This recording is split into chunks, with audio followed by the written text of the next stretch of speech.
yellow, green. Ito ay design na makita sa ere. So this is most likely for scientific research or for fishery. May kakayahan pa yung ganyang bagay para makita yung ating mga seabed, mga formation ng ating karagatan.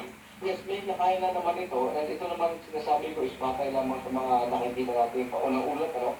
At yung mga pictures. But we have to also factor in yung size na kanyang batteries. Lalo ko ito ay remotely operated. Hindi rin alya bago ang ganitong senaryo. Pag may balik ka ng exercise, pag may ginagamit din yung ating 3 alay ng mga similar equipment, may mga repulsa na puputol din o nawawala ng control.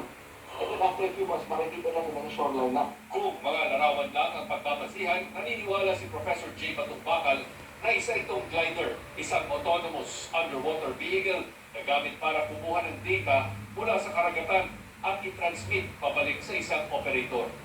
Wala pagtugon ng Chinese Embassy sa pagunang resulta ng investigasyon ng PNP na posibleng galing China ang nakuhang underwater drone. Para sa GMA Integrated News, Shino Gaston nakatutok, 24 oras. Umuusad na ang kaso laban sa suspect sa pagpatay sa Pilipinang natagpo ang patay at naatla sa Kuwait.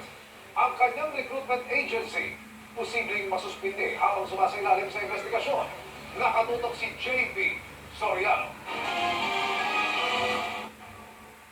Umuusad na ang kaso laban sa Kuwaiti na suspect sa pagpatay kay Daphne na kalaban.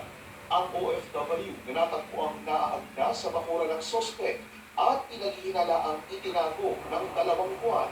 Tinututukan niya ng Labor Attaché at Embahada ng Pilipinas sa Kuwait. Inaasahan natin na lilitisin na ang kasong kriminal kung sige na ang prime suspect para makamit natin ang hustisya para sa ating nasawing kababayan.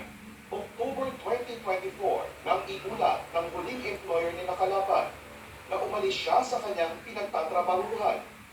Ngayon, iniimbestigahan na ng DMW kung sinunod ng recruitment agency sa Pilipinas si Daphne